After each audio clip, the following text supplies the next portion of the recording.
हाय दोस्तों, मैं हूँ अमृता और आज मैं एक मजेदार लेटेस्ट साइंस फिक्शन मूवी लेकर आई हूँ जहाँ पे दुनिया की एक बहुत ही बड़ी साइंटिस्ट एक टाइम लूप में फंस जाती है। मरने से एक दिन पहले वो कुछ ऐसा कर देती जिसके कारण इसका टाइम लूप कंटिन्यू होता और वो 7 दिन के पहले जग जाती।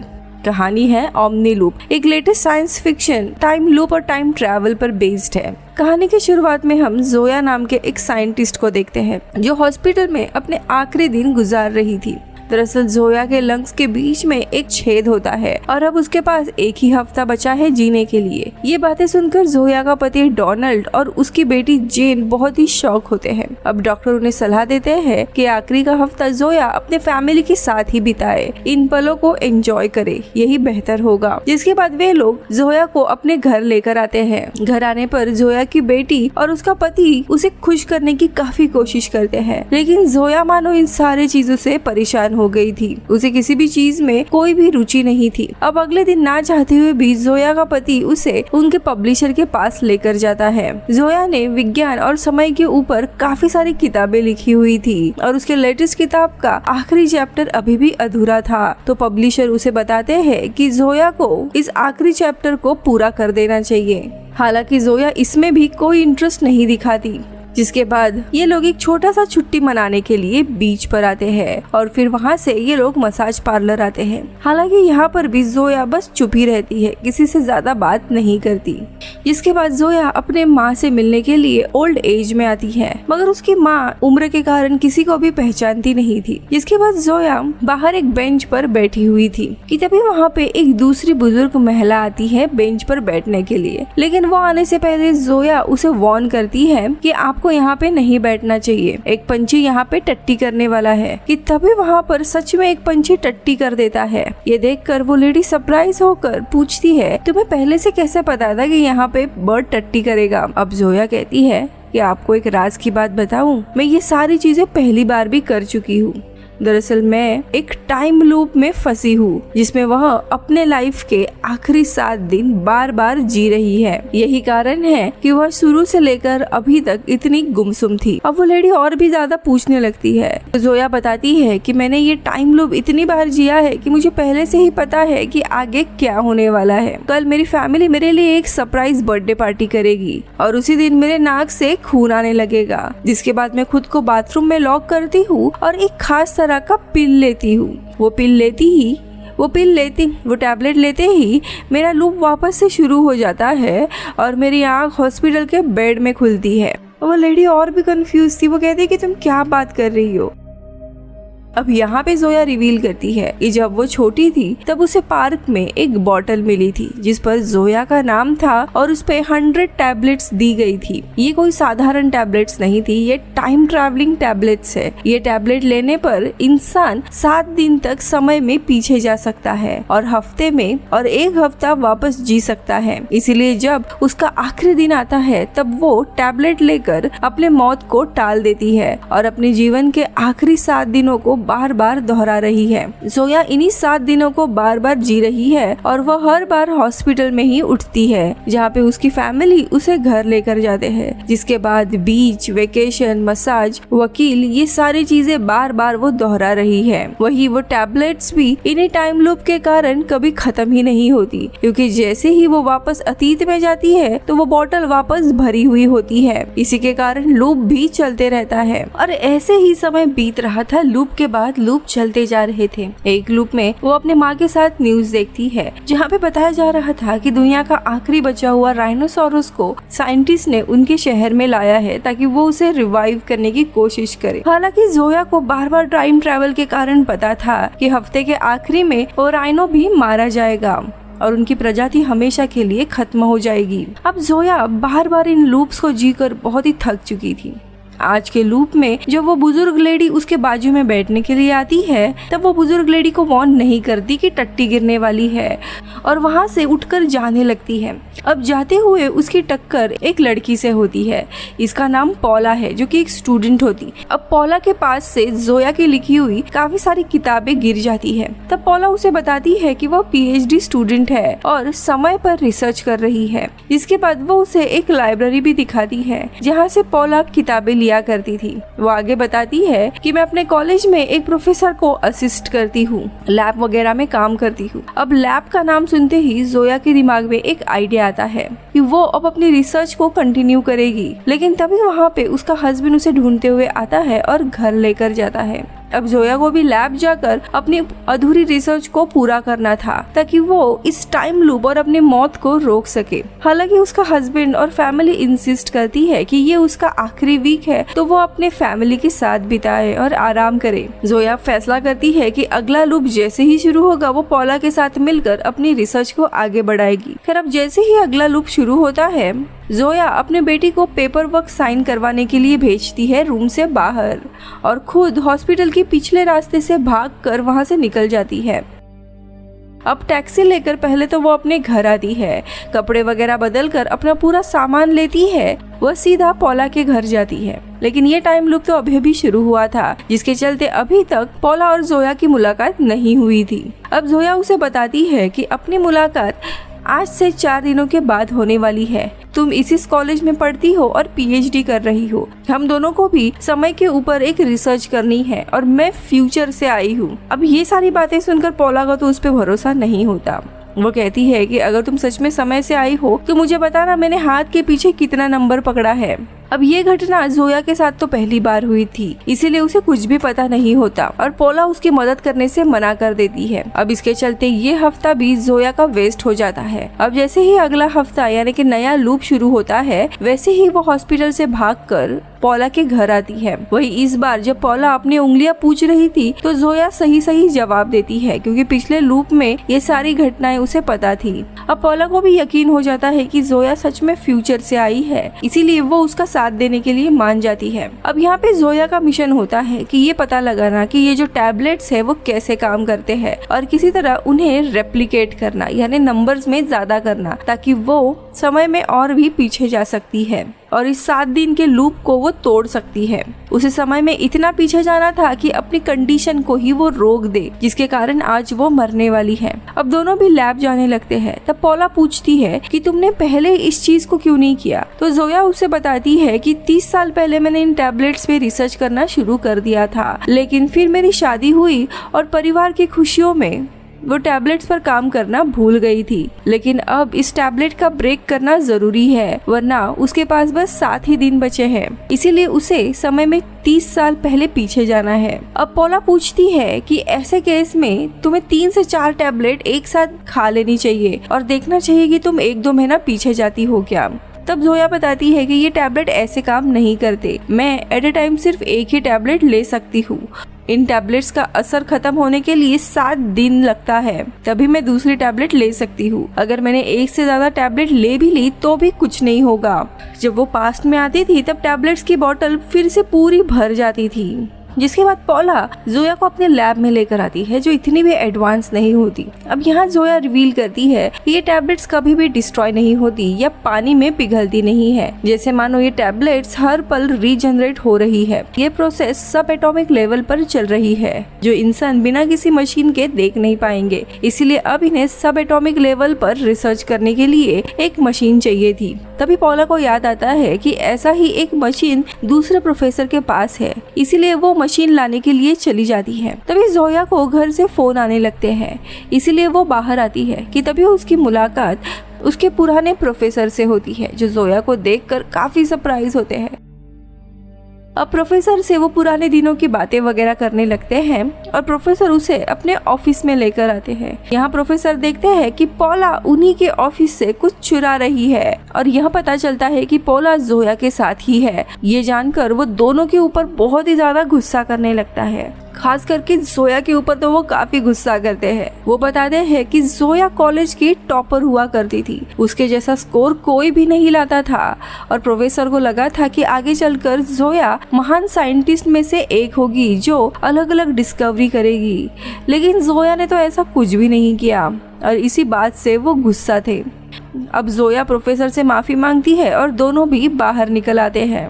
अब जोया को बहुत ही बुरा लग रहा था। तब बातों बातों में वो पॉला को बताती है कि मैं कोई टॉपर नहीं थी, मैं हमेशा टेस्ट दिया करती थी जिसमें मुझे नॉर्मल से नंबर आते, लेकिन उसे क्वेश्चन और आंसर्स पता होते, जिसके बाद वो अतीत में वापस जाकर अपनी एग्जाम दिया करती थी और इसी के कारण उसके टॉप स्कोर आया करते थे। अब इसके बाद पॉला बताती है कि जिस चीज के लिए मैं प्रोफेसर के ऑफिस में गई थी वो मुझे मिल गई है और वो एक एम्प्टी बॉक्स उसे दिखाती है। ये बॉक्स एक चमत्कार है। पॉला बताती है कि इस बॉक्स के अंदर एक टेस्ट सब्जेक्ट इंसान को रखा गया है। दरअसल साइंटिस्ट एक एक्सपेरिमेंट कर रहे थे इंसान के साइज को छोटा करने का, लेकिन एक्सपेरिमेंट में कुछ गड़बड़ हो गई जिसके चलते साइंटिस्ट उस इंसान के छोटे होने को रोक ही नहीं पाए और वो टेस्ट सब्जेक्ट बहुत ही ज्यादा छोटा होते गया। वो साइज में इतना छोटा हो गया कि वो अब नैनोस्कोपिक साइज में चला गया है और इसीलिए उस इंसान को अब इस बॉक्स में रखते हैं। हम अपनी आंखों से उसे देख नहीं सकते। पॉला आगे बताती है कि इस इंसान को हम नैनो मैन बुलाते हैं। इस आदमी ने एक खास सूट भी पहना है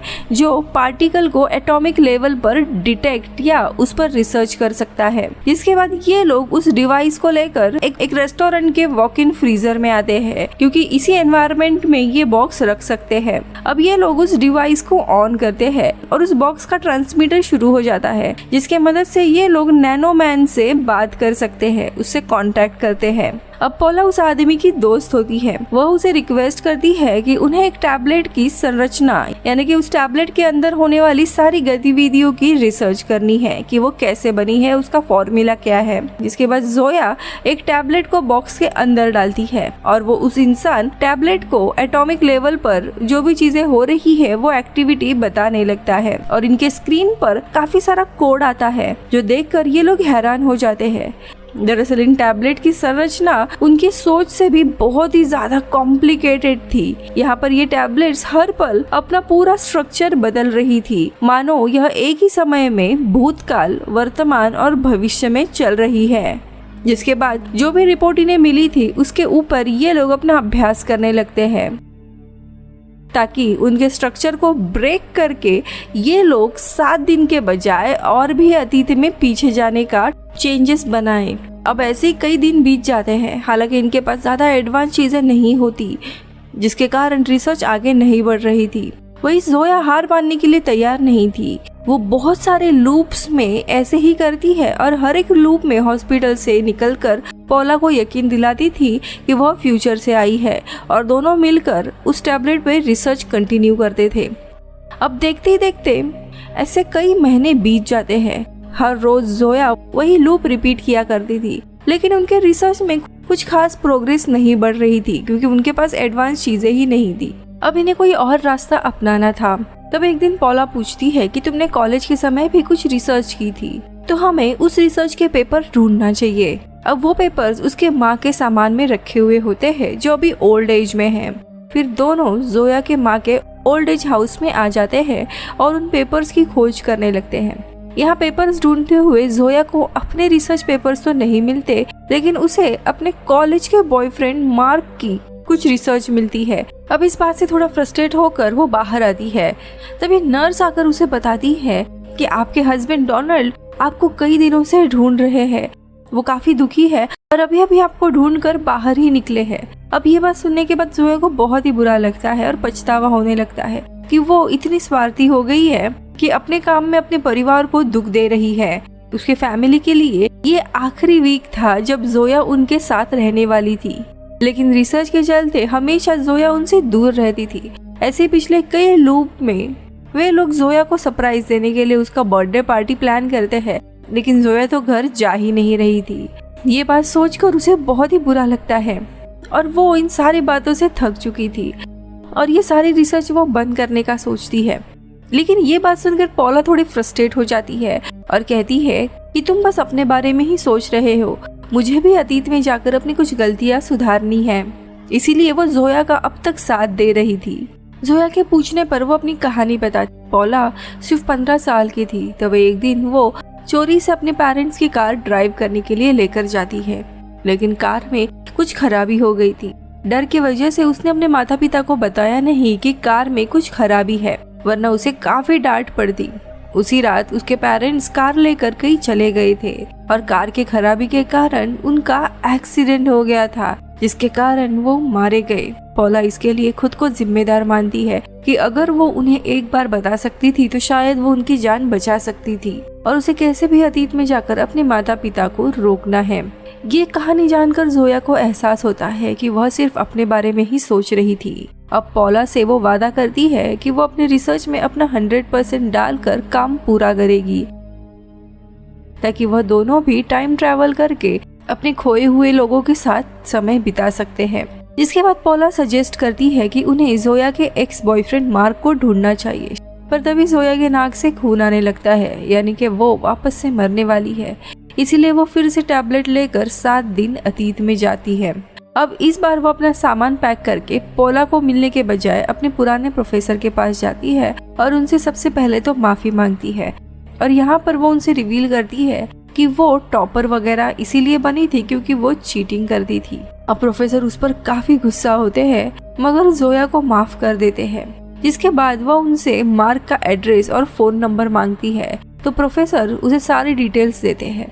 जिसके बाद वो एक फ्लाइट पकड़कर मार्क के घर आती है। तो यहाँ पे मार्क के बजाय उसे मार्क का बेटा मिलता है, जो उसे बुरी खबर देता है कि मार्क अब इस दुनिया में नहीं है। उन्होंने अपना पूरा जीवन काम के लिए सौंप दिया था। अब मार्क का बेटा अपने पिता को बहुत ही ज्यादा मिस करता था और बातें करते हुए वो बहुत ही इमोशनल हो जाता है कि कैसे वो अपने पिता के साथ आखिरी कुछ पल बिताना चाहता है, क्योंकि उसके पिता हमेशा ही काम में बिजी रहा करते थे और वो हमेशा उन्हें मिस किया करता था। अब ये जानकर जोया मार्क के बेटे को शांत करती है। इसके बाद मार्क का बेटा जोया को अपने पिता के ऑफिस लेकर आता है, जहाँ पे उनकी रिसर्च पड़ी हुई थी। अब जोया पेपर जब देखती है तब उसे अपने रिसर्च के साथ साथ मार्क ने की हुई कुछ और भी रिसर्च मिल जाती है। अब ये सारे पेपर्स लेकर निकल पड़ती है और एक पार्क में आकर बैठती है। अब पेपर पढ़ते हुए उसे मार्क के बेटे की याद आने लगती है कि कैसे वो अपने पिता को मिस कर रहा था और उनके साथ एक पल बिताना चाहता है। वही उसे पार्क में कुछ लोग भी दिखाई देते हैं जो अपने परिवार के साथ समय बिता रहे थे, जो देखकर उसे बहुत ही बुरा लगने लगता है और उसे रियलाइज होता है कि वह कितनी स्वार्थी है। उसके परिवार के लिए तो ये आखिरी हफ्ता बचा है और हर बार वो अपने परिवार को छोड़कर इस रिसर्च के पीछे अभी अपना काम पूरा कर रही है। वो अपना फोन चेक करती है तो डोनाल्ड ने काफी सारे मैसेज छोड़े होते हैं। वही उनकी बेटी भी फोन पर काफी रो रही थी कि वो अपने माँ को आखिरी बार मिलना चाहती है, उन्हें देखना चाहती है। अब अपने परिवार की ये हालत देखकर उसे रियलाइज होता है कि उसे उन्हें ऐसे दुखी नहीं छोड़ना चाहिए। कैसे कई सारे लूप में वे सारे अकेले हैं। वही यहाँ पर अब बार बार टाइम ट्रैवल करने के कारण जोया का जो होल होता है वो बहुत ही बढ़ गया था। उसकी हालत बहुत ही खराब होने लगती है, उसकी सारी चीजें गिर जाती है और वो अपनी दवाई ढूंढने लगती है। उसे अब ये रिसर्च कंटिन्यू नहीं करनी थी, उसे बस एक बार अपने फैमिली को मिलना था और काफी अच्छे से उन्हें गुड बाय करना था। अब वो किसी तरह मैनेज करके आखिरी टैबलेट लेकर वापस हॉस्पिटल में उठती है और इस बार उसे पता था कि उसे क्या करना है। वो सीधा जाकर अपने फैमिली को गले लगाती है। पॉला से मिलने के बजाय वो खुशी खुशी अपने फैमिली के साथ घर आने के लिए निकलती है। सबसे काफी अच्छे से बात कर रही थी, अपने पति के साथ अच्छा टाइम बिताती है और अपने पुराने दिनों को याद करती है। इन 7 दिनों को जोया पूरी तरीके से काफी अच्छे से एंजॉय करती है। पहली बार उसे किसी तरह का पछतावा नहीं हो रहा था।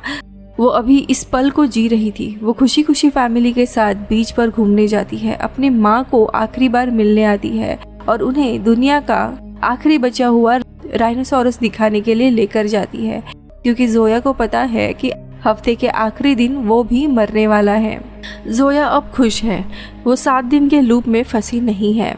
अब आखिरी दिन आता है तो वो पॉला से मिलने के लिए जाती है, जिसे इस बार भी कुछ याद नहीं था। सो अब तक जो भी हुआ था वो सब कुछ याद दिलाने के बाद उसे जोया अपने पूरे रिसर्च पेपर देती है और जो टैबलेट्स होती है वो दवाई की बोतल भी उसे देते हुए कहती है कि वो हर एक लूप में सिर्फ खुद के मौत को टालने की कोशिश में लगी रही और आखिर में जाकर उसे एहसास हुआ कि उसका काम खुद के मौत को बचाना नहीं है, बल्कि अपने रिसर्च को पॉला को सौंपना था, क्योंकि फ्यूचर में जाकर अलग अलग टेक्नोलॉजी के मदद से पॉला इस टैबलेट के कोड को चेंज कर पाएगी और पॉला के मदद से ही ये रिसर्च पूरी हो पाएगी। जिसके बाद पॉला का फ्यूचर वर्जन पास्ट में आकर जोया के बचपन में जाकर उसे वो बॉटल देगा और इसीलिए जोया उसे सब कुछ देकर अपनी रिसर्च को पूरा करने के लिए कहती है और गुड बाय बोल के अपने घर आती है।